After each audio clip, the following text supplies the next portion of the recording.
You have to make all these excuses for her. This, like I said, all this was this week was people who said, "Oh, she ran a flawless campaign. How ridiculous!" Or it's sexism, it's racism. This is an old playbook. Yes, I didn't say any of those things. I know, but I've heard a lot of these things, and I think America's perfectly willing to elect a woman. They just didn't like the last two that were put up. The Vice President of the United States is basically shoved in a broom closet for 3.5 years. I know. You couldn't. She was more popular in there. Yes, well.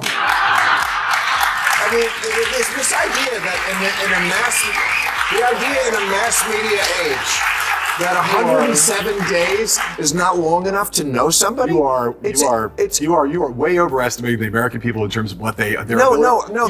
You have someone like Donald Trump has become a universally known, understood, loved by some, hated by others over the course of being omnipresent for 8 years. The folks at MSNBC are still choking on the bitter pill that their beloved Kamala Harris lost the election to Trump. Since last November, they've been on a non-stop meltdown tour, rolling out excuse after excuse for her defeat. But guess who's had enough of their pity party? Bill Maher, the comedian, just shredded MSNBC's tired talking points, sending shockwaves through the smug media bubble. If you live for unfiltered political fire, hit that subscribe button and let's dive in. The Democrats need a social media platform, this is for you, John, of their own to combat the Republican influence on Twitter.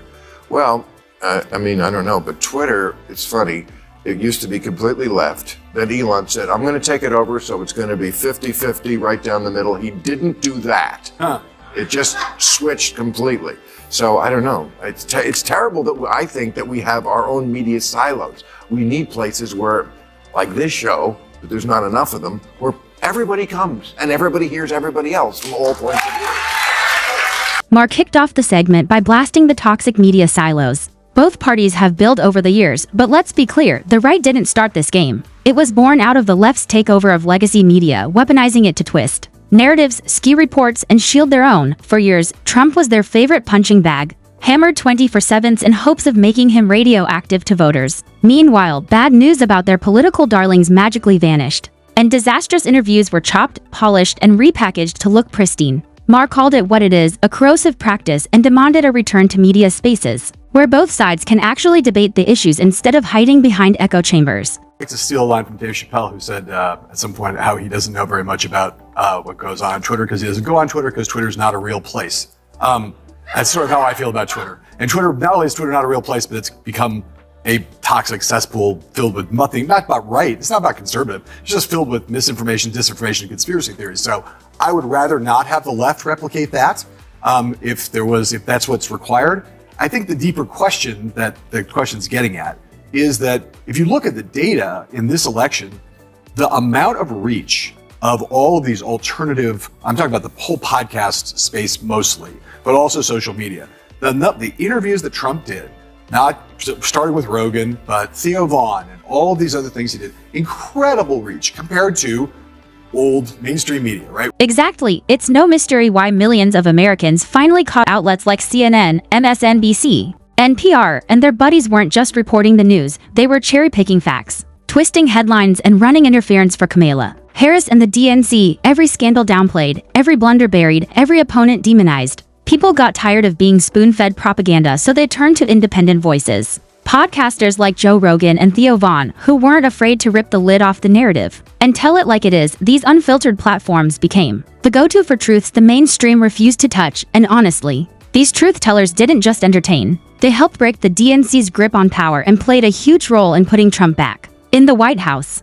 You know, the number of people that Kamala Harris reached by going to talk to Brett Baer is a tiny fraction of, if you look at the average, not just the number of downloads, but then the social media plays on YouTube and other places that Trump did by hitting all of those mostly bro-friendly, skewing young male podcast platforms. I think the issue is not so much that the left, quote, needs a platform. There are a bunch of people on, Harris went on Call Her Daddy, right?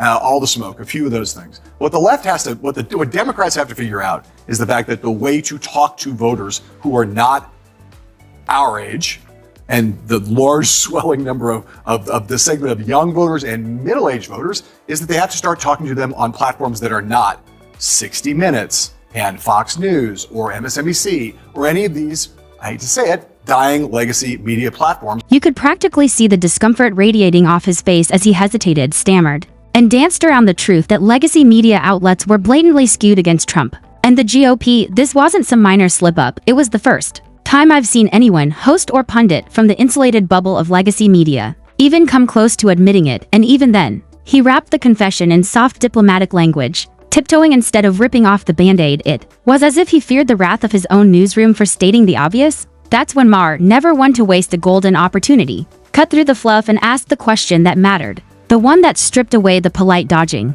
and forced the conversation into territory the media elite have avoided for far too long. And another way of saying that Twitter is real. Well, the internet is real. Somebody just wrote a big article about this. Like, that is where reality is now. And this is perfect for the movie you're going to do. John Heilemann smugly declared that Twitter isn't a real place, dismissing it as a cesspool where conspiracy theories are bred. Funny, isn't it? He didn't seem to mind that cesspool back when the left had full control of Twitter, using it as a megaphone for disinformation and a blunt weapon against Trump's campaign. Back then, censorship was called content moderation and propaganda was called fact-checking. The hypocrisy is staggering. These people can't bring themselves to be honest for even a single day, because admitting the truth would mean acknowledging the years they spend manipulating the narrative. Heilemann's sudden moral outrage isn't about cleaning up Twitter, it's about losing the power to control the conversation. I'm going to side with Sarah about this one thing. If you're the sitting vice president for a president who has, throughout his entire term in office, been sitting at about somewhere between a 35 and 40% approval rating. People view the Biden administration as a failure. We can have a long discussion about whether they are right about that, about the economy, but the perceptions of the economy were that people thought inflation was too high, people thought we were on the wrong track, 75% wrong track numbers, and this huge inflation overhang. You're the sitting vice president, and you get put on elevated to the top of the ticket 107 days ahead of the election. I think that is a very high degree of difficulty put on anybody, and I do not think she is the perfect candidate. I tend to agree with Sarah that probably in a fully litigated primary, she probably would not have been the Democratic nominee, but we'll never know that. But I will tell you that, there's never been anybody who's had the difficulty of that situation, elevated that late in the campaign. Why? He tosses around the word perception, like Americans are too clueless to recognize the pain in their own wallets, as if the cost of groceries magically doubled only in our imaginations. Under Biden, inflation soared to over 9%, the highest in 4 decades. Gas prices hit record highs. Mortgage rates climbed past 7%, and wages failed to keep up with the skyrocketing cost of living. Families stretched every dollar until it screamed, and small businesses fought to survive. Yet John Heilemann, from the comfort of his media bubble, had the audacity to claim it was all just perception, as if millions of Americans were collectively hallucinating their financial struggles. It's insulting, detached, and exactly why people have stopped trusting these so-called experts. When your fridge is emptier and your bills are higher, you don't need a pundit to tell you what reality is, you're living it. The United States is basically shoved in a broom closet for 3.5 years. I know. You couldn't. She was more popular in there. Yes, well. I mean, it's this idea that in a mass media age,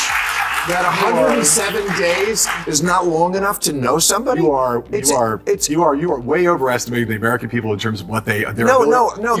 You have someone like Donald Trump has become a universally known, understood, loved by some, hated by others over the course of being omnipresent for 8 years. And now you see why John Heilemann can look Americans straight in the eye and claim the economic pain they feel is just perception in his world. Apparently, we're too dense to tell the difference between reality and spin. He seems to believe we lack the intelligence to assess our own situation, or to form an opinion about Kamala Harris in the 107 days leading up to the election. That's not just arrogance, it's outright contempt for the American voter. This is exactly the elitist mindset that cost the DNC the election last year. They dismissed real struggles, brushed off legitimate criticism, and assumed the public could be swayed with slogans instead of solutions, but Americans weren't buying it. They saw through the condescension, and when it came time to vote, they sent a clear message: respect us or lose power. The DNC learned that lesson the hard way. Barack Obama becomes president of the United States after running for 2 years as president, runs a 50-state primary, is on television, does dozens of Democratic debates, and by the time at the end of that, most people knew who he was. Most people. Yeah. You drop somebody in the middle of the top of the ticket, 3 days out, 3 months out. You are going to have to spend a lot of time trying to introduce yourself to the country while also being in a steel cage death match with Donald Trump. Okay, but I don't know if you ever watched this show, but I had Michael Douglas on this week. Yeah. At the top, We were talking about this, and he made a very good point that every other country in the world can do it in months, sometimes weeks. Why can every other country do it in that short a period of time? Are they all like so much brighter than America? I don't think so. Bill reminded everyone that this is the greatest country on earth, home to some of the sharpest, most discerning citizens anywhere, so if other nations can figure things out in weeks or months, why on earth can't we? Well, newsflash, we can, and we did. From day one, most Americans could see the writing on the wall. Kamala Harris was not presidential material. It wasn't rocket science. The awkward cackles at serious moments, the rambling word salads that went nowhere, the glaring inefficiency. It was all right there in plain sight. We didn't need decades of political theater to make up our minds. We didn't need the media to explain it to us. We sized her up quickly, sounded the alarm, and decided we weren't going to hand her the keys to the White House. In the end, the decision was simple. America deserves better, and we knew it from the start. I think you can believe that you could have shorter elections in America, but it's not like we don't know. In Britain, for instance, when you have a short election, it's not like you don't know who the leader of the party is for months and years before that. John, you're either the person who's Googling the day before, did Biden drop out, or you know in a week. You know, did anyone in this audience not know enough about Kamala Harris pretty much after a week to make a decision? Yeah, it just people, and How it's are you gonna ridiculous. enforce We just get sicker of them. Exactly. Most of us are sick of hearing from presidential candidates after just 2 weeks of nonstop speeches, ads, and sound bites. So it's baffling that John Heilman can't grasp a simple truth. People heard Kamala Harris's message. They knew who she was, they understood what she stood for, and they still didn't like her. That's not a messaging problem. It's not that voters were confused or uninformed. It's that they listened and decided she wasn't their choice. Harsh, yes. But politics isn't a comfort zone. The sooner Democrats and Heilman accept that reality, the sooner they can stop spinning excuses and start figuring out what actually connects with voters before it's too late. The mention is that no people were late deciders in the election. No, they Nobody were. I decided. talked about them last week. Right, Christmas Eve shoppers, so those I people, call so them. those people apparently needed longer than 30 to No, 90 they days. would have been undecided. Always would have been. Exactly. They were always That's why I call them. I called them, John, I said this last week, I call them Christmas Eve shoppers. My father was one. People who don't buy their presents until the Christmas Eve night. He would go into the store, and he wouldn't feel like he could do it until he was fully in the spirit. He had to be in the store on Christmas Eve with Santa and all the fucking elves and everything that was going on. Last-minute voters aren't stumbling into the booth clueless about Kamala Harris or any candidate. For that matter, they already know her name, her face, and her general record. What they're doing in those final moments is weighing all the information they've gathered. Policy positions, past performance, personal impressions against the messages coming directly from each presidential contender. This is when the pitch matters most, if in that high-stakes instant the candidate's message doesn't resonate or spark confidence, they simply won't get the vote. No amount of long-term familiarity changes that. It's not ignorance or apathy, it's decision-making on the wire, and when the verdict is no, it's not because they didn't know you, it's because they did and they weren't sold.